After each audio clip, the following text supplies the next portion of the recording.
Now we are going to discuss about the current affairs between May 16th and May 20th.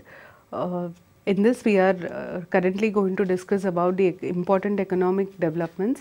దీంట్లో next important economic development ఏంటి అంటే the Cabinet Committee on Economic Affairs of the Central Government has recently approved a new mission for biotechnology industry. ఆ machine పేరేంటి, దాని purpose ఏంటి అన్నది మనం discuss చేయాలి. ఆ ఈ మిషన్ పేరు innovate in India empowering Biotech entrepreneurs and accelerating inclusive innovation mission. Innovate in India empowering Biotech and entrepreneurs and accelerating inclusive innovation mission దీని పేరు. అయితే ఫస్ట్ క్వశ్చన్ మీకు ఇదే ఉంటుంది. Innovate in India empowering Biotech entrepreneurs and accelerating inclusive innovation mission has been recently approved by the Cabinet Committee on Economic Affairs. What is the purpose? ఇది బయోటెక్నాలజీకి సంబంధించింది. బేసిక్గా దీని పర్పస్ ఏంటి అంటే బయోటెక్నాలజీలో రీసెర్చ్ని పెంచి బయోటెక్నాలజీ మార్కెట్ని పెంచడం దీని మెయిన్ పర్పస్. అయితే మనకి ఇక్కడ ఫస్ట్ తెలియాల్సింది ఏంటి అంటే బయోటెక్నాలజీ అంటే ఏంటి. టెక్నాలజీని బయోలాజికల్ అంటే లివింగ్ ఆర్గానిజమ్స్ని వాడుకుంటూ టెక్నాలజీతో కొత్త కొత్త ఇన్నోవేషన్స్ కానీ ఇన్వెన్షన్స్ కానీ చేస్తే దాన్ని మనం బయోటెక్నాలజీ అంటాం. ఫర్ ఎగ్జాంపుల్ మెడికల్ సైన్స్లో వ్యాక్సిన్స్ కానీ కొత్త కొత్త మెడిసిన్ని కనుక్కోవడం, it's a part of biotechnology. ఏదైనా కొత్త వ్యాక్సిన్ వచ్చింది అంటే అది బయోటెక్నాలజీలో జరిగిన ఇన్నోవేషన్ కానీ ఇన్వెన్షన్ కానీ అని అంటామన్నమాట. సో బయోటెక్నాలజీ వల్ల బెనిఫిట్ ఏంటి అంటే హెల్త్ సెక్టర్కి మేజర్గా బెనిఫిట్ అవుతుంది. ఇండియాలో బయోటెక్నాలజీకి చాలా స్కోప్ ఉంది. ఇన్ఫ్యాక్ట్ ఇండియా ఫార్మా ఇండస్ట్రీని చూసుకుంటే India is one of the leading nations in pharma sector. అలాగే బయోటెక్నాలజీ కూడా చాలా చాలా పెరిగే స్కోప్ ఉంది. కాకపోతే ఇండియాలో బయోటెక్నాలజీ అనుకున్నంత గ్రో కాకపోవడానికి మెయిన్ రీజన్ ఏంటి అంటే బయోటెక్నాలజీలో రీసెర్చ్కి చాలా స్పెండ్ చేయాల్సి వస్తుంది. బయోటెక్నాలజీలో ఒకవేళ మనం ఒక ప్రోడక్ట్ డిజైన్ చేయాలంటే దాని మీద చాలా రీసెర్చ్ చేయాల్సి వస్తుంది. ఆ రీసెర్చ్కి జరిగే ఖర్చు చాలా ఎక్కువ. ఈ ఖర్చుని పెట్టుకొని ఒక ప్రైవేట్ కంపెనీ అంత ఖర్చు పెట్టి రీసెర్చ్ చేసి దాన్ని ఆ ప్రోడక్ట్ని బయటికి తీసుకురావాలంటే పట్టే టైం చాలా ఎక్కువ. గెస్టేషన్ పీరియడ్ అంటారు దీన్ని. అంటే నేను ఇవాళ ఇన్వెస్ట్ చేస్తే నాకు ఎన్ని రోజులకి నా ఇన్వెస్ట్మెంట్ మీద రిటర్న్ వస్తుంది, ఇన్వెస్ట్ చేసిన రోజు నుండి ఇన్వెస్ట్మెంట్ మీద రిటర్న్ వచ్చే రోజు వరకు ఉండే టైం పీరియడ్ని మనం గెస్టేషన్ పీరియడ్ అని అంటాం అనమాట. జెస్టేషన్ పీరియడ్ కానీ గెస్టేషన్ పీరియడ్ కానీ. అయితే ఫార్మా ఇండస్ట్రీలో బయోటెక్నాలజీలో గెస్టేషన్ పీరియడ్ చాలా ఎక్కువ. దానివల్ల ఏమవుతుందంటే సరైన రీసెర్చ్ లేకపోవడం వల్ల డెవలప్మెంట్ అనుకున్న స్థాయికి జరగట్లేదు. అయితే ఇప్పుడు దీనికి ఉన్న ఆప్షన్ ఏంటి అంటే ఈ రీసెర్చ్ సరిగ్గా జరగడానికి, ఈ రీసెర్చ్కి ముందుకు వెళ్ళడానికి మనకున్న ఆప్షన్ ఏంటి. నేను ఇంతకుముందు చెప్పినట్టు ప్రైవేట్ సెక్టర్ దీన్ని సపోర్ట్ చేయడం కష్టం. ఎందుకంటే దీనికి చాలా అమౌంట్ కావాల్సి వస్తుంది రీసెర్చ్కి. అది సక్సెస్ఫుల్ అవుతుందా లేదా తెలీదు. ఒకవేళ అయినా అది చాలా టైం టేకింగ్. సో దీన్ని ప్రమోట్ చేయడానికి గవర్నమెంట్ ముందుకు రావాలి. గవర్నమెంట్ ఈ మధ్య కాలంలో బయోటెక్నాలజీని పెంచడానికి చాలా ఇనిషియేటివ్స్ తీసుకుంది. చాలా రకమైన ఇన్వెస్ట్మెంట్స్ చేసింది. ఆ ఇన్వెస్ట్మెంట్స్కి ఇన్వెస్ట్మెంట్స్ చేయడానికి ఎన్నుకున్న ఇంకొక ప్లాట్ఫామ్ ఈ మిషన్. సో బేసిక్గా ఈ మిషన్ ముఖ్య ఉద్దేశం ఏంటి అంటే to increase research in the biotechnology sphere by building collaboration, అంటే by getting both industry and academics on to one platform. Industry, people who own biotechnology industries, academia అంటే people who are in to research on biotechnology. వీళ్ళిద్దరిని combine చేసి వీళ్ళకి కావాల్సిన ఇన్వెస్ట్మెంట్ని government provide చేసుకుంటూ బయోటెక్నాలజీని పెంచడం ఈ మిషన్ మెయిన్ ఉద్దేశం. సో దీని main purpose accelerate research for early development of biopharmaceuticals. ఈ రీసెర్చ్లో government is going to invest 1500 crores. ఆ 1500 crores గవర్నమెంట్ హాఫ్ ఇన్వెస్ట్ చేస్తుంది. అంటే 750 crores central government over the period of 5 years invest చేస్తుంది. మిగతా half investment world bank, మిగతా funding అంతా ఒక లోన్ తీసుకొని వరల్డ్ బ్యాంక్ త్రూ చేస్తారు. అయితే ఈ మిషన్ని ఇంప్లిమెంట్ చేసేది ఎవరు అన్నది నెక్స్ట్ క్వశ్చన్. దీన్ని మెయిన్గా ఇంప్లిమెంట్ చేసేది biotechnology industry research assistance council, BIRAC అంటాం, BIRAC. BIRAC is an organization that works under the Department of Biotechnology. ఈ BIRAC దీన్ని ఇంప్లిమెంట్ చేస్తుంది. మీకు ఈ మిషన్ ఇంపార్టెంట్, బయోటెక్నాలజీ మీద ఎందుకు ఇంత ఎంఫసిస్ అన్నది అర్థం చేసుకోవడం ఇంపార్టెంట్. దాని తర్వాత నెక్స్ట్ ఏరియా మనకి ఈ టైం పీరియడ్ May 15 to 20కి సంబంధించి సైన్స్ అండ్ టెక్నాలజీ. అయితే సైన్స్ అండ్ టెక్నాలజీలో ఫస్ట్ న్యూస్ ఏంటంటే డేటా షేరింగ్, సైంటిఫిక్ కోఆపరేషన్కి సంబంధించి ఒక అగ్రిమెంట్ సైన్ చేయబడింది. ఈ అగ్రిమెంట్ ఎవరి మధ్యలో సైన్ చేయబడింది? ఈ అగ్రిమెంట్ని Indian Navy and Space Application Centre ఈ రెండు కలిపి సైన్ చేశాయి. Indian Navy and Space Application Centre. దీని మెయిన్ పర్పస్ ఏంటి? సైన్ చేసింది Indian Navy, Space Application Centre. So purpose ఏంటి అంటే this agreement is in the field of meteorology and oceanology. Meteorology, oceanology. Navy is supposed to safeguard the coastal border of India. అట్లాగే మెటీరియరాలజీ, ఓషియనాలజీ is where you get to know the weather conditions, probable impending disasters and all. And Navy also plays an important role in disaster relief operations. అయితే space Application centre అంటే ఏంటి? మనకి Indian navy గురించి తెలుసు, కానీ space Application centre అంటే ఏంటి? Space Application centre is a part of ISRO. It is one of the organizations under ISRO. The main purpose ఏంటంటే it designs, ఇప్పుడు మనము స్పేస్కి పంపించాలి ఒక శాటిలైట్ని అంటే ఆ లాంచ్కి మనకి కొంచెం ఎక్విప్మెంట్ అవసరం ఉంటుంది. ఆ ఇన్స్ట్రుమెంట్స్ని, ఎక్విప్మెంట్ని డిజైన్ చేసే ఆర్గనైజేషన్ పేరు Space Application Centre. Designing of these instruments, launch vehicle ఇట్లాంటి డిజైన్ చేసేది స్పేస్ అప్లికేషన్ సెంటర్. దీని హెడ్ క్వార్టర్స్ అహ్మదాబాద్లో ఉంది. స్పేస్ అప్లికేషన్ సెంటర్ ఏంటి, హెడ్ క్వార్టర్స్ ఎక్కడుంది అని అడిగే ఛాన్సెస్ ఎక్కువ ఉన్నాయి as a backgrounder to this development. దాని తర్వాత నెక్స్ట్ సైన్స్ అండ్ టెక్నాలజీలో ప్రాక్సిమా బి అనే ఒక పేరు was a news. So question ఏముంటుంది అంటే ప్రాక్సిమా బి అంటే ఏంటి అన్నది question. Proxima b is an earth like planet. ఎందుకు ఇది న్యూస్లో ఉంది అంటే scientist from UK university have discovered that there could be liquid water on this earth-like planet which can support alien life. Ante see, over a period of time a lot of missions have been sent to space.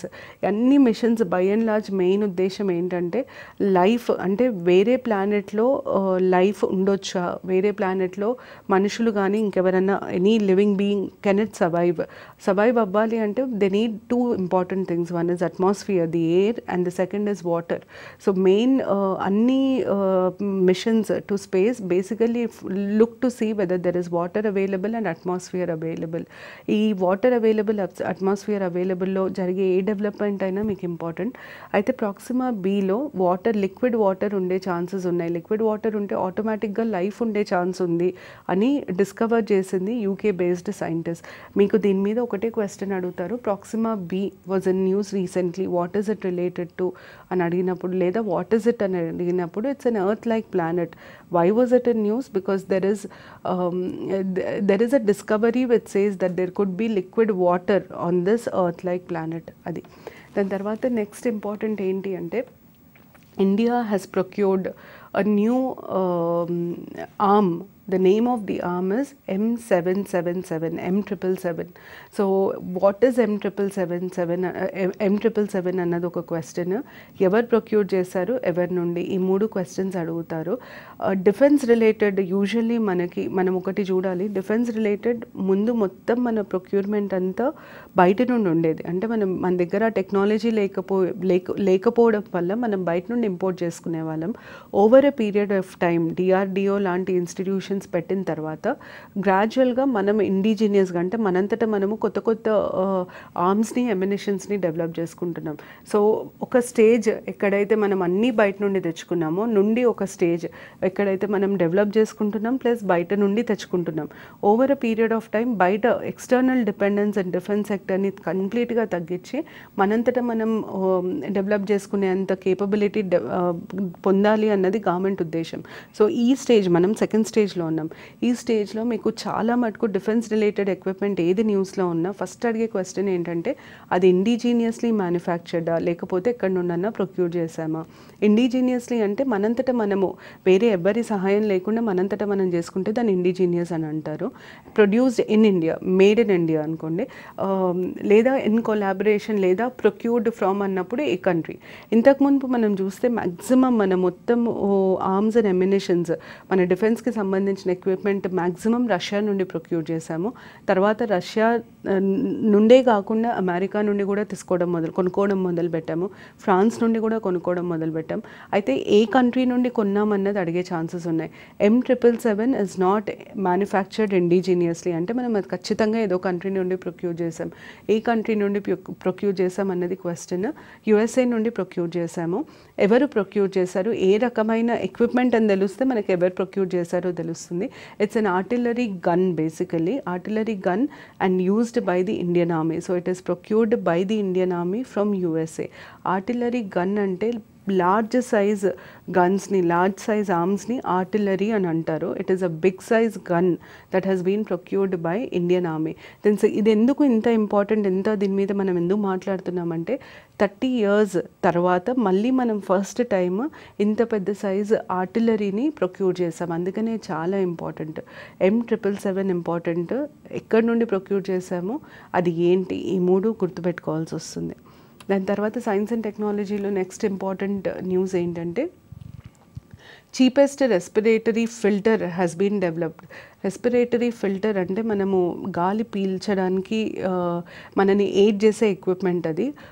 గాలి పీల్చేటప్పుడు ఏ రకమైన dust కానీ pollution కానీ లోపలికి వెళ్ళకుండా ఉట్టి air వెళ్ళడానికి filter చేసేదాన్ని మనం రెస్పిరేటరీ ఫిల్టర్ సిస్టమ్ అని అంటాము. దీని నేమ్ ఏంటి, ఫస్ట్ నాజో ఫిల్టర్స్. నాజో అంటే nose. So Narzo filter is the formal name of this cheapest respiratory filter. Next question, most important question that can be asked is naso filters, the cheapest respiratory filter recently developed in India, was developed by అని అడుగుతారు. ఎవరు develop చేశారు దీన్ని అన్నది మీకు అన్నిటికంటే important. దీన్ని develop చేసింది scientist at Indian institute of technology, Delhi. IIT based scientist దీన్ని డెవలప్ చేశారు. ఇది చీపెస్ట్ అని ఎందుకు అంటున్నామంటే దీన్ని మ్యానుఫ్యాక్చర్ చేయడానికి 10 రూపాయలే పడుతుంది. And it is very effective, ఎందుకంటే 95% వరకు డస్ట్, ఎయిర్ పొల్యూటెంట్స్ని అది కంట్రోల్ చేసే ఛాన్స్ ఉంటుంది. సో అందుకనే we call it as the cheapest respiratory filter developed till date in India. Name naso filters, developed by scientists of IIT Delhi. Low cost because it costs only 10% and effective because it can stop up to 95% of dust and air pollutants. Then tarvata next indexes reports. రిపోర్ట్స్లో మనం బేసిక్గా ఏదైనా organisation కానీ, government కానీ, లేదా ఏదైనా inter governmental organisation కానీ draft చేసి ఏదైనా ఎగ్జామ్లో ఉన్నప్పుడు ఇట్లాంటి డీటెయిల్స్ తెలుసుకోవడం చాలా చాలా ఇంపార్టెంట్. దీని బేసిక్ ఐడియా ఏంటి అంటే ఇండియాలో ఇప్పుడు డెమోగ్రఫిక్ డివిడెండ్ చాలా ఎక్కువ. డెమోగ్రఫిక్ డివిడెండ్ అంటే young population, working age population చాలా ఎక్కువ. కానీ over a period of time, ఒక 20-30 years డౌన్ ద లేన్ ఈ వర్కింగ్ పాపులేషన్ ఏజ్డ్ పాపులేషన్ అయిపోతారు. అప్పుడు వాళ్ళు వర్క్ చేయలేరు, అంటే వాళ్ళకి ఇన్కమ్ ఉండదు. అట్లాంటప్పుడు వాళ్ళకి కావాల్సిన అవసరాలను తీర్చడానికి వాళ్ళకి ఫైనాన్షియల్ రిసోర్సెస్ ఏముంటాయి, ఎలా ఉంటాయి, వాళ్ళని ఎలా చూసుకోవాలి ముందు అన్నది ఒక పెద్ద ఛాలెంజ్. ఇప్పుడున్న youngest nation will eventually become an ageing nation. ఆ transformation from young to aged అయినప్పుడు ఆ ఏజ్డ్కి ఎలా ఫైనాన్షియల్ రిసోర్సెస్ ప్రొవైడ్ చేయాలి అన్నది క్వశ్చన్ ఇక్కడ. అయితే రీసెంట్గా గవర్నమెంట్ చాలా ఇనిషియేటివ్స్ తీసుకొచ్చింది. లైక్ అకౌంట్స్ ఓపెన్ చేయడము, పెన్షన్ ఫండ్స్, ఇట్లాంటివన్నీ, అటల్ పెన్షన్ యోజన, ఇలాంటివన్నీ రీసెంట్గా తీసుకొచ్చింది. అటల్ పెన్షన్ యోజన మనం దాని బ్రాడ్ పర్స్పెక్టివ్ చూస్తే అది actually 18 to 40 years working age వాళ్ళకి బ్యాంక్ అకౌంట్ ఉంటే వాళ్ళకి పెన్షన్ ప్రొవైడ్ చేయడానికి తీసుకొచ్చిన స్కీమ్. కానీ దాని లాంగ్ టర్మ్ బెనిఫిట్ ఏంటంటే ఇప్పుడు 18 to 40 years ఉన్న వాళ్ళు ఇప్పటి నుండి సేవ్ చేస్తే వాళ్ళు 60 years తర్వాత, రిటైర్మెంట్ తర్వాత వాళ్ళకి మంత్లీ ఫిక్స్డ్ పెన్షన్ వస్తుంది వాళ్ళు సేవ్ చేసుకున్న దాని నుండి. సో దాని ముఖ్య ఉద్దేశం ఇప్పుడు ఇమీడియట్గా సెక్యూరిటీ ప్రొవైడ్ చేయడమే కాదు, లాంగ్ టర్మ్ అంటే రిటైర్మెంట్ తర్వాత కూడా సెక్యూరిటీ ప్రొవైడ్ చేయడం దాని మెయిన్ ఆబ్జెక్టివ్. అయితే ఈ రిపోర్ట్ ఏం చెప్తుంది, India according to this report India will begin ageing gradually and transform from young to a greying country with every fifth Indian to be in 60s in contrast to every 12th person at present. అంటే 1 in 12 persons in India is old now. కానీ ఒక 5 years తర్వాత, ఒక 5-6 years తర్వాత, లేదా ఒక 10 years తర్వాత 1 in every 5 persons will become old. దీనివల్ల ఓల్డ్ ఏజ్ డిపెండెన్సీ రేషియో పెరిగిపోతుంది. ఓల్డ్ ఏజ్ డిపెండెన్సీ రేషియో అంటే ఎంతమంది వర్క్ చేస్తున్నారు, వాళ్ళ మీద ఎంతమంది డిపెండ్ అవుతున్నారు, ఓల్డ్ ఏజ్ వాళ్ళు డిపెండ్ అవుతున్నారు, దాన్ని మనం ఆ రేషియో తీసుకుంటే దాన్ని ఓల్డ్ ఏజ్ డిపెండెన్సీ రేషియో అంటాము. ఇప్పుడు ఇండియాలో ఓల్డ్ ఏజ్ డిపెండెన్సీ రేషియో చాలా తక్కువ, కానీ ముందు ముందు అది పెరగబోతుంది. సో దాన్ని ఎలా, ఈ స్టాటిస్టిక్స్ వల్ల బెనిఫిట్ ఏంటి అంటే ఎంత పెరుగుతుందో చూసుకొని దాన్ని ఎలా కౌంటర్ చేయాలి, వాళ్ళకి ఎలా ప్రొవైడ్ చేయాలి అని గవర్నమెంట్ పాలసీ ఫ్రేమ్ చేయడానికి స్టాటిస్టిక్స్ యూజ్ అవుతాయి. అయితే ఈ రిపోర్ట్ ఏమంటుంది అంటే 2050 ఇయర్ వరకు persons above the age of 80 would increase to 19.4%. అంటే nearly 20% of India's population will be above 60 by the year 2050. అలాగే people above 80 will increase to 3%. So on the whole 23% of people will be above the age of 60 by 2050. దీన్ని counter చేయడానికి government తీసుకొచ్చిన schemes నేను ఇంతకుముందు చెప్పినట్టు Atal pension Yojana ఒకటి, దాని తర్వాత ప్రధాన్ మంత్రి సురక్ష బీమా యోజన, అందరూ అకౌంట్స్ ఓపెన్ చేయాలి, అందరూ సేవ్ చేయాలి, అందరూ పెన్షన్ సిస్టంలో ఎన్రోల్ అవ్వాలి అనడానికి మెయిన్ కారణం ఏంటి అంటే ఫ్యూచర్లో వీళ్ళు వర్క్ చేయనప్పుడు వీళ్ళకి ఫైనాన్షియల్ సెక్యూరిటీ ప్రొవైడ్ చేయడం దీని ముఖ్య ఉద్దేశం. ఇండియన్ సొసైటీలో ట్రెడిషనల్గా చూసుకుంటే మనం ఎప్పుడు పెన్షన్ మీద, ఓల్డ్ ఏజ్ పెన్షన్ మీద ఎంత ఫోకస్ చేయలేదు ముందు, ఎందుకంటే సోషల్గా ఇండియన్ ఫ్యామిలీ సిస్టమ్ ఎలా ఉండేది అంటే senior citizens had a very good atmosphere with in the family where they were very well taken care of once they stop working. ఎందుకు అంటే సీనియర్ సిటిజన్స్ జాయింట్ ఫ్యామిలీ సిస్టంలో the head of the family was usually the senior most member of the family, senior most couple was considered as the head of the family. Undivided property ఉండేది joint సిస్టంలో. Undivided property ఉన్నప్పుడు దాని మీద complete control ఆ elderly కపుల్కి ఉండేది. So ఫైనాన్షియల్గా వాళ్ళు secure ఉండేవాళ్ళు, ఎందుకంటే ఆస్తి అంతా వాళ్ళ కంట్రోల్లో ఉండేది. సెకండ్ థింగ్ ఏంటంటే వాళ్ళకి రిచువలిస్టిక్ పొజిషన్ ఉండేది. ఫ్యామిలీలో ఏ మంచి చెడు, మంచైనా చెడైనా ఫస్ట్ ఇంపార్టెన్స్ వాళ్ళకే ఉండేది, వాళ్ళే ముందుండి అన్నీ చేసేవాళ్ళు. సో రిచువలిస్టిక్ సిగ్నిఫికెన్స్ ఉండేది. థర్డ్ ఏంటి అంటే ఫ్యామిలీలో ఎవరు ఏ డెసిషన్ తీసుకోవాలన్నా ఫైనల్ డెసిషన్ వాళ్ళ చేతిలోనే ఉండేది, ఎందుకంటే ఫ్యామిలీ ఫైనాన్సెస్ అన్నీ వాళ్ళ చేతిలో ఉండే కాబట్టి. ఈ 3 పాయింట్స్ వల్ల senior citizens were very very secured in India.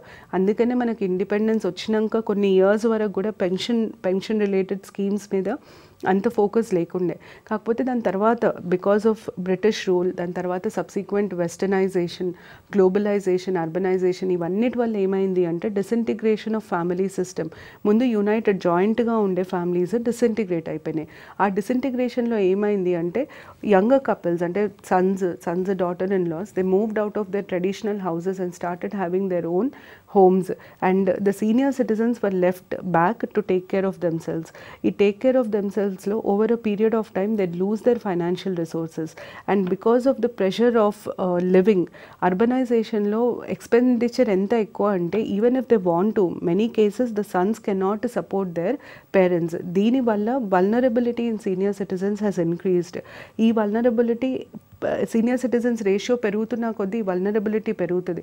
ఈ వల్నరబిలిటీ పెరిగినప్పుడు అది స్టేట్కే ఎకనామిక్ బర్డెన్ అవుతుంది, ఎందుకంటే రేపు పొద్దున హెల్త్ ప్రొవైడ్ ప్రతి సిటిజన్కి హెల్త్ కేర్ ప్రొవైడ్ చేయడం గవర్నమెంట్ రెస్పాన్సిబిలిటీ కాబట్టి గవర్నమెంట్కే బర్డెన్, ఎకనామిక్ బర్డెన్ అవుతుంది, అడ్మినిస్ట్రేటివ్ బర్డెన్ అవుతుంది.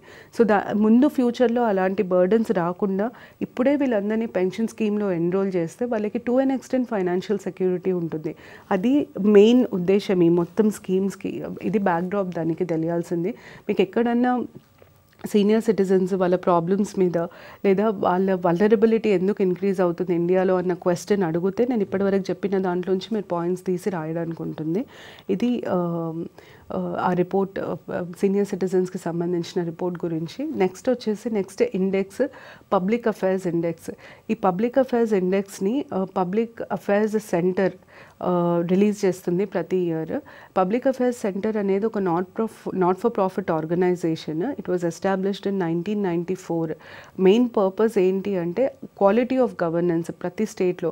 పబ్లిక్ అఫైర్స్ ఇండెక్స్లో ఏమవుతుందంటే ఇండియాలో ఉన్న స్టేట్స్ అన్నిటినీ ర్యాంక్ చేస్తారు. ఏ బేసిస్ మీద ర్యాంక్ చేస్తారు అంటే ఆ స్టేట్లో గవర్నెన్స్ ఎలా ఉంది, గవర్నమెంట్ పర్ఫార్మెన్స్ ఎలా ఉంది, డెలివరీ ఆఫ్ సర్వీసెస్ ఎలా ఉన్నాయి, ట్రాన్స్పరెన్సీ అకౌంటబిలిటీ ఎలా ఉంది, ఇన్ఫ్రాస్ట్రక్చర్ ఎలా ఉంది, ఇవన్నీ పారామీటర్స్ మీద గవర్నమెంట్స్ని రేట్ చేస్తారు. అయితే ఈ పబ్లిక్ అఫైర్స్ ఇండెక్స్ ప్రకారంగా టాప్ మోస్ట్ దీంట్లో 2 కేటగిరీస్ ఉంటాయి. లార్జ్ స్టేట్స్ కేటగిరీ ఒకటి, స్మాల్ స్టేట్స్ కేటగిరీ ఒకటి. లార్జ్ స్టేట్స్ కేటగిరీలో బెస్ట్ ఇన్ గవర్నెన్స్లో టాప్ మోస్ట్ పొజిషన్ కేరళది. కేరళ ఫాలోడ్ బై తమిళనాడు, దాని తర్వాత గుజరాత్, కర్ణాటక, మహారాష్ట్ర. ఈ మధ్యకాలంలో జరిగే ఎగ్జామ్స్లో ఇంతకుముందు అయితే which of the following states has topped the list of large states in public Affairs Index అని టాప్ మోస్ట్ స్టేటే అడిగేవాళ్ళు, కేరళ అది. కానీ ఈ మధ్యకాలంలో ఎగ్జామ్స్లో ఏం చేస్తున్నారంటే arrange the following states on the basis of their rank in the Public Affairs index of large states అని అడుగుతున్నారు. అంటే మీకు ఒక 3-4 స్టేట్స్ ఇచ్చి వాటి ర్యాంకింగ్ బేసిస్ మీద మీరు వాటిని ఆర్గనైజ్ చేయాలి. ఇట్లాంటివి ఆన్సర్ చేయాలంటే మీకు కంపల్సరీ అట్లీస్ట్ టాప్ 3 అన్నా తెలిసి ఉండాలి. సో ఫస్ట్ ర్యాంక్ వచ్చింది కేరళకి, best governance state, followed by Tamil Nadu, third Gujarat, top most. Last 3 ranks ఎవరికి వచ్చాయి టాప్ లార్జ్ స్టేట్స్లో అంటే ద లీస్ట్ గుడ్ గవర్నెన్స్కి last position Bihar, followed by Jharkhand, Odisha. అంటే last in the list is Bihar, దానిపైన జార్ఖండ్, దానిపైన ఒడిస్సా. స్మాల్ స్టేట్స్లో బెస్ట్ గవర్నెన్స్ ఉన్న state Himachal Pradesh, followed by Goa and Mizoram. Worst governance ఉన్న స్టేట్స్ మేఘాలయ కంటే ముందు Arunachal Pradesh and Jammu and Kashmir. So top 3 states, bottom 3 states గుర్తుపెట్టుకోవాలి. యూజువల్గా ఫస్ట్ స్టేట్ అడగాలి, టాప్ మోస్ట్ ర్యాంక్ అడగాలి, కానీ ఒక్కొక్కసారి క్రొనాలజీ అడుగుతున్నారు కాబట్టి మీరు టాప్ 3, బాటమ్ 3 స్టేట్స్ గుర్తుపెట్టుకోవడం ఇంపార్టెంట్. మళ్ళీ దీంట్లో కొన్ని స్పెసిఫిక్ పారామీటర్స్ ఉన్నాయి. అంటే నేను ఇంతకుముందు చెప్పినట్టు కొన్ని పారామీటర్స్ని బేస్ చేసుకొని వాళ్ళు ర్యాంకింగ్ ఇస్తారు. ఇన్ఫ్రాస్ట్రక్చర్ ఒక పారామీటర్, హ్యూమన్ డెవలప్మెంట్ ఒక పారామీటర్, విమెన్ అండ్ చిల్డ్రన్కి రిలేటెడ్ గవర్నెన్స్ ఆస్పెక్ట్స్ ఒక పారామీటర్, ఇలా డిఫరెంట్ ఆస్పెక్ట్స్ని తీసుకొని రేట్ చేయాలి. సో ఇన్ఫ్రాస్ట్రక్చర్కి సంబంధించి బెస్ట్ స్టేట్ ఇండియాలో పంజాబ్. అలాగే హ్యూమన్ డెవలప్మెంట్కి సంబంధించి బెస్ట్ కేరళ. సోషల్ ప్రొటెక్షన్ పాలసీస్కి సంబంధించి మళ్ళీ కేరళ. సోషల్ ప్రొటెక్షన్ అన్నప్పుడు ఇన్సూరెన్స్, వెల్ఫేర్ స్కీమ్స్, ఇన్సూరెన్స్ లేదా లైఫ్ ఇన్సూరెన్స్, సెక్యూరిటీ, పెన్షన్, ఇట్లాంటివన్నీ సోషల్ ప్రొటెక్షన్ స్కీమ్స్ కిందకి వస్తాయి. సోషల్ ప్రొటెక్షన్ పాలసీస్ డ్రాఫ్టింగ్, ఇంప్లిమెంటేషన్లో best state Kerala. Women and children related ఇనిషియేటివ్స్లో కూడా best state Kerala. Law and order maintenance, delivery of justice, ఇంకా environment related ఇష్యూస్లో best governance ఉన్న స్టేట్ తమిళనాడు. ఫిస్కల్ మేనేజ్మెంట్లో బెస్ట్ స్టేట్ ఈ లిస్ట్లో తెలంగాణ. మన స్టేట్కి సంబంధించింది కాబట్టి ఇది బాగా గుర్తుపెట్టుకోవాలి. పబ్లిక్ అఫైర్స్ ఇండెక్స్లో best state in which of the following states has been rated as the best state in physical management in the Public Affairs Index అని క్వశ్చన్ అడిగితే ఆన్సర్ షుడ్ బి తెలంగాణ. దాని తర్వాత next best state in economic freedom, అంటే to start an industry, permissions తొందరగా ఇవ్వడం, ఇవన్నిట్లో Gujarat is the best in economic freedom. ఈ కొన్ని పారామీటర్స్ ఇంపార్టెంట్. దాంట్లో మోస్ట్ ఇంపార్టెంట్ ఫిజికల్ మేనేజ్మెంట్లో టాప్ స్టేట్ ఏంటి అంటే Telangana. Next report World economic situation and prospects report. World economic situation and Prospects, కరెంట్గా ఏం సిచ్యువేషన్ ఉంది, ఫ్యూచర్లో ఎలా ఉండబోతుంది ఎకనామిక్ సిచ్యువేషన్ అని చెప్పే రిపోర్ట్ ఇది. ఇది యాక్చువల్లీ రిలీజ్ చేసేది United Nations Department of Economic and Social affairs. ఈ రిపోర్ట్ చాలా చాలా ఇంపార్టెంట్, ఎందుకంటే దీన్ని ప్రింట్ చేసి కన్సాలిడేట్ చేసి రిలీజ్ చేసేది డెసా అంటారు, United Nations Department of Economic and Social affairs. కాకపోతే ఈ రిపోర్ట్ చేసే ముందు ఈ పర్టిక్యులర్ యుఎన్ డిపార్ట్మెంట్ ఇంకా మిగతా యుఎన్ బేస్డ్ ఆర్గనైజేషన్స్ నుండి డేటా తీసుకొని దాన్ని కంపైల్ చేసి ఇస్తుంది కాబట్టి రిపోర్ట్ ఇంపార్టెంట్. ఈ రిపోర్ట్ ప్రకారము ఇండియా గ్రోత్ రేట్ 2017లో 7.3% ఉండబోతుంది. పర్సంటేజ్ అడుగుతారు, క్వశ్చన్ ఎలా అడుగుతారంటే according to the World economic situation and prospects report what will be the growth rate of India for the year 2017 అని అడుగుతారు. దానికి ఆన్సర్ 7.3%. అయితే దీనికంటే ఎక్కువ ఇంపార్టెంట్ ఏంటి అంటే India is going to be one of the fastest growing developing economies in the world. It is going to grow faster than China. ఇది చాలా చాలా ఇంపార్టెంట్. యూజువల్గా ఎకానమీలో India, China both are considered as developing countries, developing economies. Usually we always compare economic development of India with China. So ekkadekadaithe India is progressing faster than China, adi meeku important aitundi. According to the World Economic Situation and Prospects report, India's growth is going to be faster than that of China. దాని తర్వాత next maybe కాకుండా జనరల్గా అడిగే question ఏంటి అంటే world gross product ఎలా పెరగబోతుంది, ఎంత percentage పెరుగుతుంది అంటే 2.7% ఇన్ 2017. ఇది ఒక క్వశ్చన్ అడిగే ఛాన్సెస్ ఉన్నాయి. కానీ నాకు అర్థమైనంత వరకు most important will be world economic situation and prospects report states that India's economic growth for the year 2017 is going to be how much అని అన్నప్పుడు 7.3% ఇంపార్టెంట్. తర్వాత next important question world economic situation and prospects report is published by which of the following organizations? World Bank, UN DESA, IMF ఇట్లాంటి options ఇస్తారు. World Economic Forum ఈ 4 ఆప్షన్సే ఇచ్చారనుకోండి. You have to identify UN DESA, United Nations Department of Economic and Social Affairs. ఇది World economic situation and Prospects రిపోర్ట్కి సంబంధించిన information. దాని తర్వాత next Forbes global game changers list. Forbes actually ఒక magazine, అది యూజువల్గా చాలా లిస్ట్లో ఇస్తూ ఉంటుంది. ఫోర్బ్స్ రిచెస్ట్ పర్సన్స్ గురించి, ఫస్ట్ టైం బిలియనర్స్ గురించి, దాని తర్వాత ఇండియాలో రిచెస్ట్, వరల్డ్లో, యూకేలో ఇలాంటి లిస్ట్ ఇస్తారు. Most influential person, most influential star, richest sports person list, ఇలా డిఫరెంట్ లిస్ట్స్ ఇస్తూ ఉంటుంది. అయితే ఈ లిస్ట్ ఏంటి అంటే global game changers, people who have changed parameters of business, వీళ్ళ పేర్లు లిస్ట్ చేస్తుంది అనమాట గ్లోబల్ గేమ్ చేంజర్స్లో. అయితే ఈ లిస్ట్ మనకు ఎందుకు ఇంపార్టెంట్ అంటే దీన్ని టాప్ చేస్తుంది ఒక Indian. According to Forbes global game changers list, the topper of this list is Reliance Industries chairman Mukesh Ambani.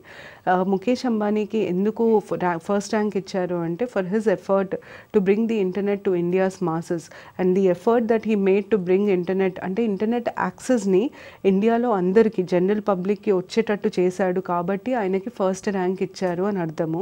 ఎలా చేశాడు అంటే by launching Jio network, Jio SIMs, he has ensured that every Indian has access అంటే cheap internet available, access to internet at a very cheap rate.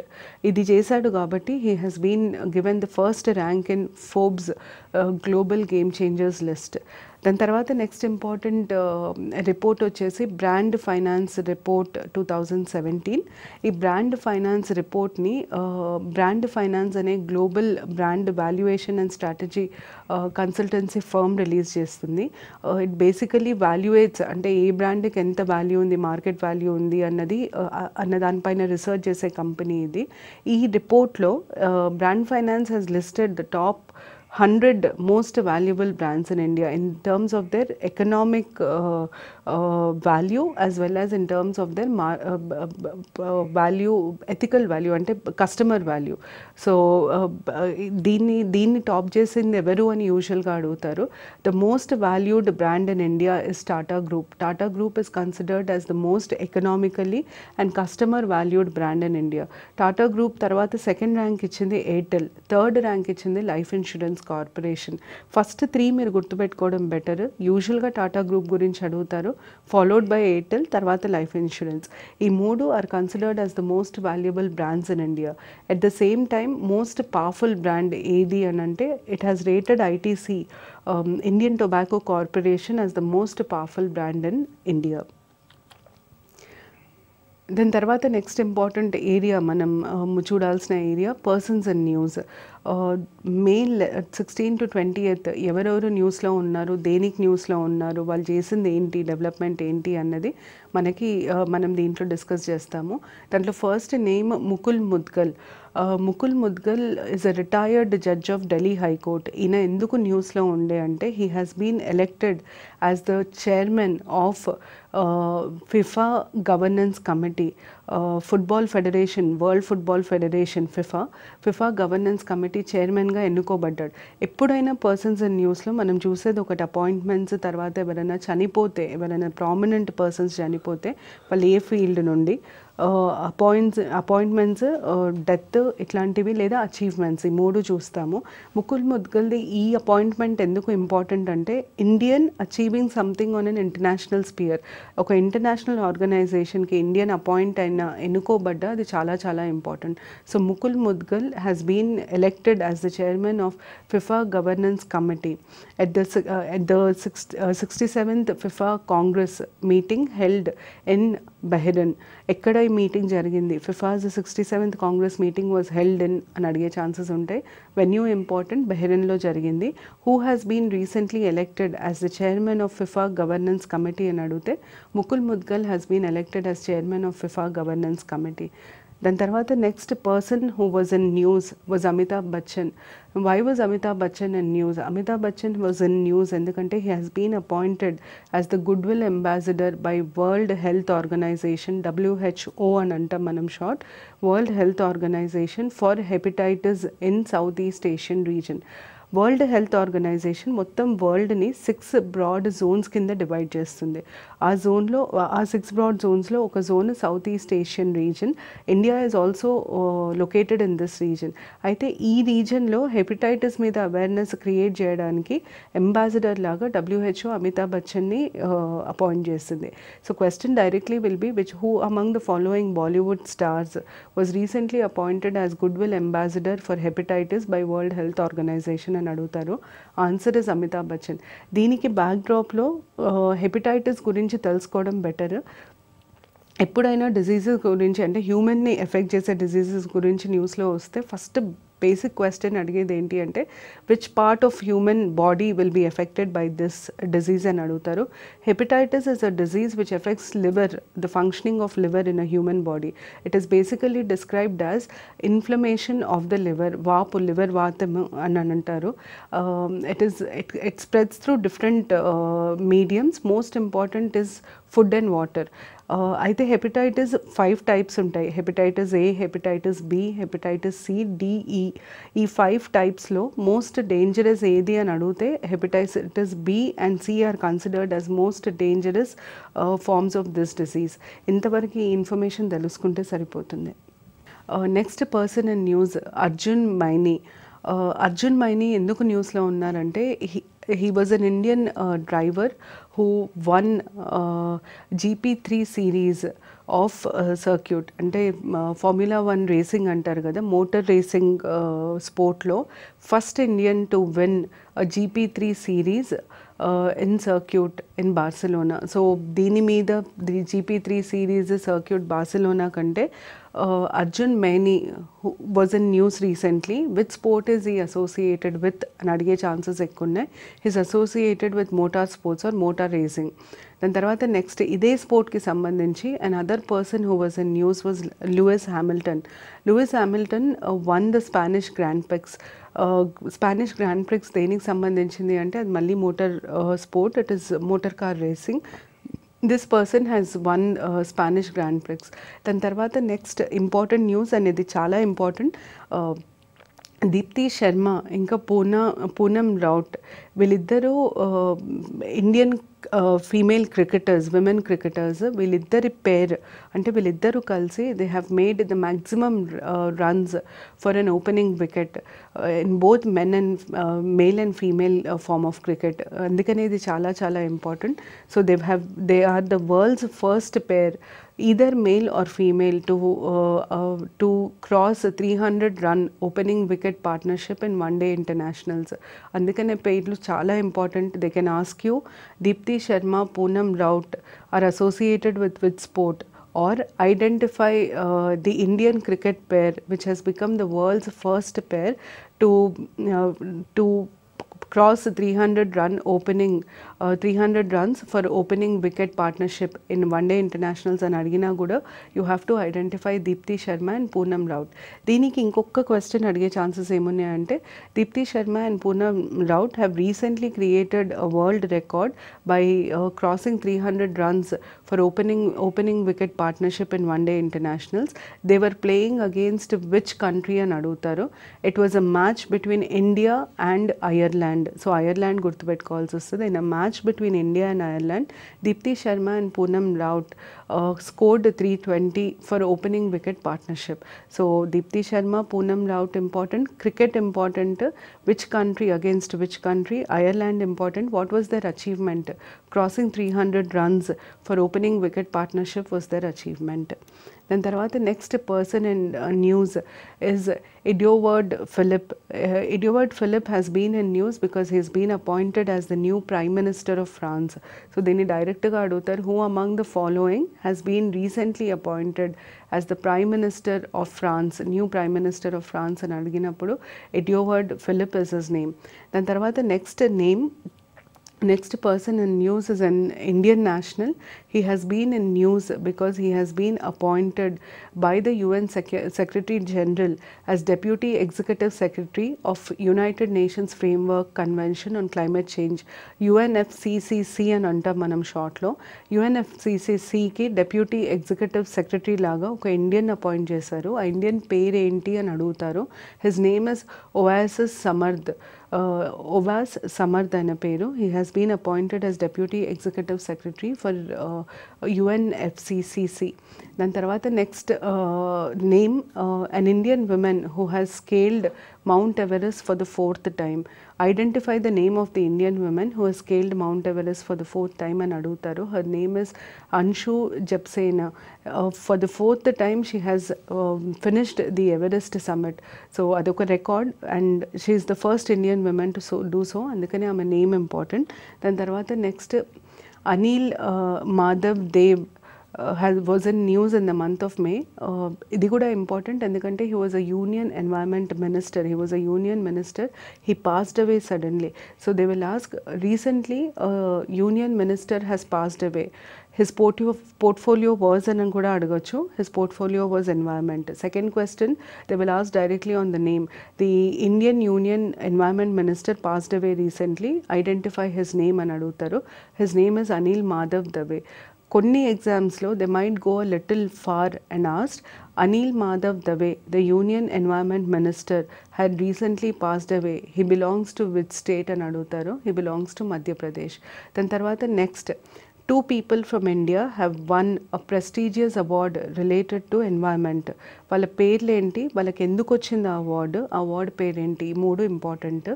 Sanjay Gubbi of Karnataka and Purnima Burman of Assam. Sanjay Gubbi, Purnima Burman, iddaru Indians, they have won the Whitley Award for their contribution in wildlife conservation.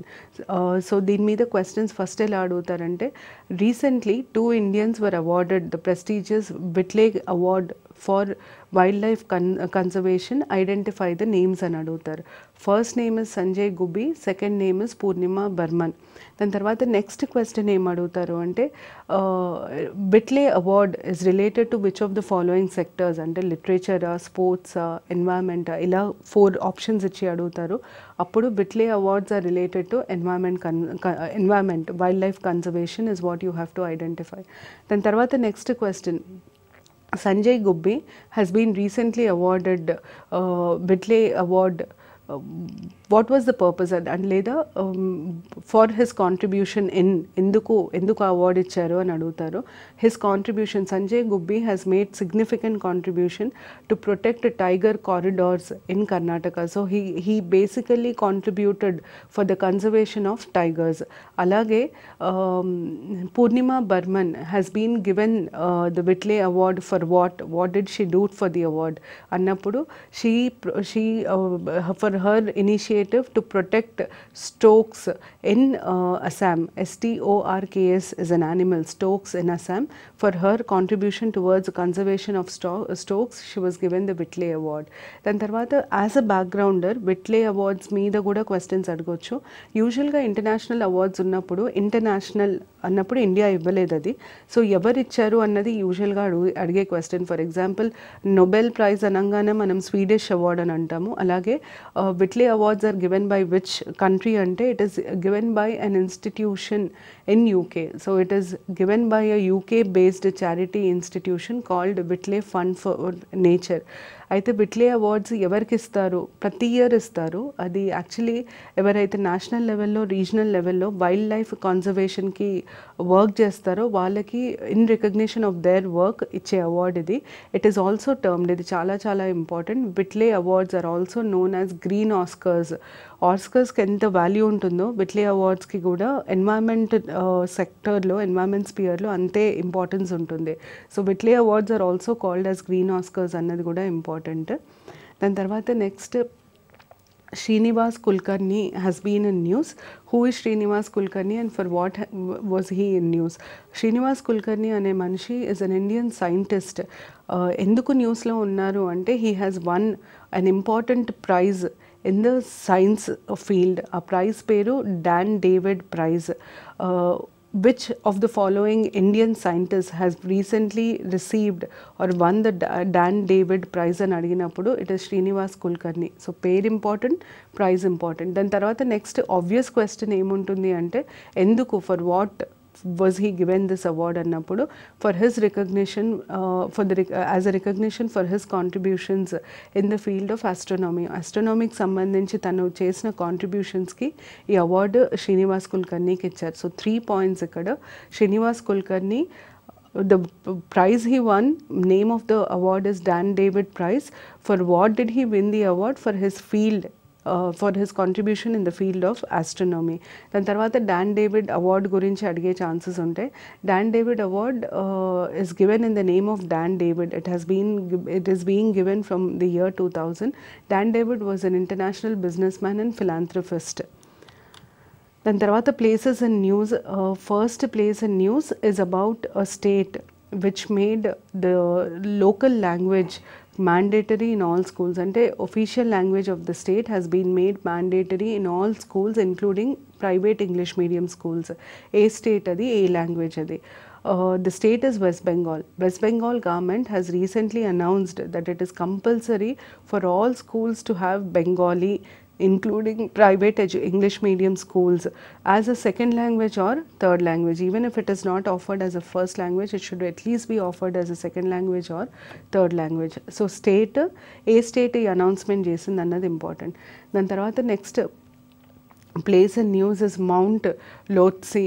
Mount Lhotse ఎందుకు న్యూస్లో ఉండింది అంటే for the first time 3 years తర్వాత first time mount Lhotse summit ని record చేసింది. అంటే first time ఆ mountain మొత్తం ఒకరు ఎక్కారు 3 yearsలో. అయితే దీనికి బ్యాక్గ్రౌండర్లో మీకు మౌంట్ లోత్సే గురించి క్వశ్చన్స్ అడుగుతారు. ఎలాంటి క్వశ్చన్స్ అడుగుతారు అంటే దాన్ని 3 years తర్వాత ఫస్ట్ టైం ఒకరు దాన్ని పీక్ రీచ్ అవ్వగలిగారు అంటే దాని పీక్ ఎంత, దాని హైట్ ఎంత అని అడిగే ఛాన్సెస్ ఉంటాయి. అంటే హైట్ అంటే ఎన్ని మీటర్స్ అని అడగరు, ర్యాంకింగ్ అడుగుతారు. వరల్డ్లో అది ఫస్ట్ హైయెస్ట్ మౌంటైన్ అనగానే మౌంట్ ఎవరెస్ట్, సెకండ్ హైయెస్ట్ అనగానే K2, అలా లోత్సే ర్యాంకింగ్ ఏంటి అని అడుగుతారు. Ranking Lhotse is ranked 4th. It is the 4th highest mountain in the world.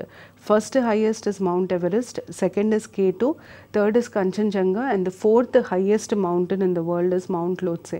Next question em adagachu ante adi ekkada located ayi undi. It is located in the border of Tibet and Nepal. Nepal-Tibet border lo locate ayi undi. The reason why people could not summit it ante dan peak reach avaledu 3 years lo enduku ante 2014 lo there was an avalanche, కొండచుల విరిగి పడిపోయింది. దాని తర్వాత earthquake. ఈ disasters వల్ల the terrain became so tough that people could not reach its peak for the last 3 years. For the first time in 3 years people have reached its peak. అందుకనే ఎవరు దాన్ని దాన్ని పీక్ రీచ్ అయ్యారు, summit ఎవరు complete చేశారన్న questions raise అవ్వవు. ఆ mountain location మీద, ఆ మౌంటైన్ ర్యాంకింగ్ మీదనే క్వశ్చన్స్ ఉంటాయి. సో లొకేషన్ దాని ర్యాంకింగ్ ఇంపార్టెంట్ మీకు ఎగ్జామ్స్కి. దాని తర్వాత ఇంపార్టెంట్ డేట్స్లో ఇది కొంచెం పాత డేట్, కానీ ఇది ముందు కవర్ చేయలేదు మనం, అందుకనే national technology day is observed on which of the following dates అని అడిగితే 11th May is observed. 11th May is observed as the national technology day. ప్రతి డే ఇంపార్టెంట్ డేట్స్లో ప్రతి డేకి డేట్ అడుగుతారు, ప్లస్ థీమ్ అడుగుతారు. ప్రతి ఇయర్ ప్రతి డేట్కి ఒక థీమ్ ఉంటుంది. So 2017 national technology day theme ఏంటి అని అడిగితే the theme was technology for inclusive and sustainable growth. 2017 national technology day theme was technology for inclusive and sustainable growth. ఈ డేని May 11th రోజే ఎందుకు సెలబ్రేట్ చేస్తారు అంటే, May 11th marks the anniversary of first nuclear test conducted by India. We call it as Pokhran 2. First nuclear test was held on 11th May 1998. అందుకనే May 11th ఆ nuclear టెస్ట్ని commemorate చేయడానికి, ఆ nuclear టెస్ట్ని గుర్తు తెచ్చుకోవడానికి మనం May 11th national technology day లాగా observe చేస్తాం. దాని తర్వాత నెక్స్ట్ స్పోర్ట్స్ రిలేటెడ్ ఇన్ఫర్మేషన్. నేను ఇప్పుడు ఇచ్చే స్పోర్ట్స్ రిలేటెడ్ ఇన్ఫర్మేషన్ మేలో 1st to 20th మధ్యలో జరిగిన ఇంపార్టెంట్ స్పోర్ట్స్ రిలేటెడ్ ఇన్ఫర్మేషన్. ఫస్ట్ది వచ్చేసి హీరో ఐ లీగ్ ఛాంపియన్షిప్. ఈ హీరో ఐ లీగ్ ఛాంపియన్షిప్ ఏ గేమ్కి సంబంధించింది అన్నది అడుగుతారు. I league championship actually sponsorer Hero company. అయితే ఐ లీగ్ ఛాంపియన్షిప్ ఏ స్పోర్ట్కి సంబంధించింది అని అడిగితే it is related to football. It is pro Kabaddi లాగా, ఐసీసీ మన దగ్గర క్రికెట్ లీగ్ అవుతుంది కదా, దానిలాగా I league championship is related to football. So అది అన్నిటికంటే ఇంపార్టెంట్ క్వశ్చన్. దాని తర్వాత సెకండ్ ఏం అడుగుతారు అంటే ఈ ఐ లీగ్ ఛాంపియన్షిప్ని ఎవరు గెలిచారు అని అడుగుతారు. I league championship has been won by Aizawl football club and the defeated team is Shillong football club. మీకు షిలాంగ్ అడిగే ఛాన్సెస్ తక్కువ. ఎవరు గెలిచారు అని అడిగితే అజీవల్ ఫుట్బాల్ క్లబ్ గెలిచింది. It is a professional, I league is a professional football league started by men's football club in India. So basic only 2 questions. I league is related to, I league championship is related to with sport? Football. Who won the I league championship 2017 అన్నప్పుడు Aizawl foot club has won it, football club has won it. దాని తర్వాత స్పోర్ట్స్లో next important ఏంటంటే ఈ tournament జరిగింది ఏంటి అంటే తలసీ challenger టైటిల్ని ఒక Indian along with an American గెలుచుకున్నారు. అందుకనే ఇది important. Who among which of the following Indo-American pairs have won the Talasi Challenger title and adugute? It was won by Indian Leander Pace and American Scott Lipsky. So it is basically related to tennis. It is the winner is Leander Pace and Scott Lipsky.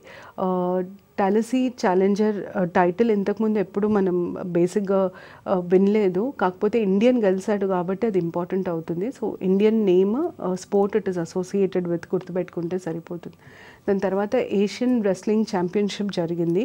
ఇది ఎక్కడ జరిగింది అన్నది first venue అడిగే chances ఎక్కువ ఉంటాయి. Asian wrestling championship 2017 was held in which of the following places అంటే it was held in New Delhi, ఢిల్లీలో జరిగింది.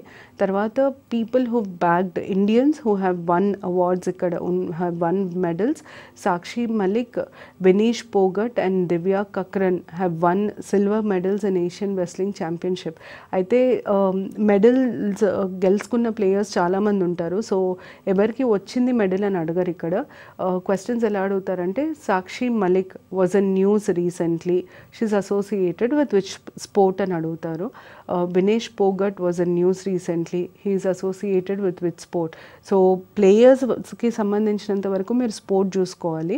ఛాంపియన్షిప్కి సంబంధించినంత వరకు ఈ పర్టిక్యులర్ ఈవెంట్ కాంటెక్స్లో వెన్యూ చూసుకోవాల్సి వస్తుంది. ఛాంపియన్షిప్ వెన్యూ న్యూ ఢిల్లీ, మిగతా ప్లేయర్స్ అందరూ they are associated with wrestling sport అని అర్థం.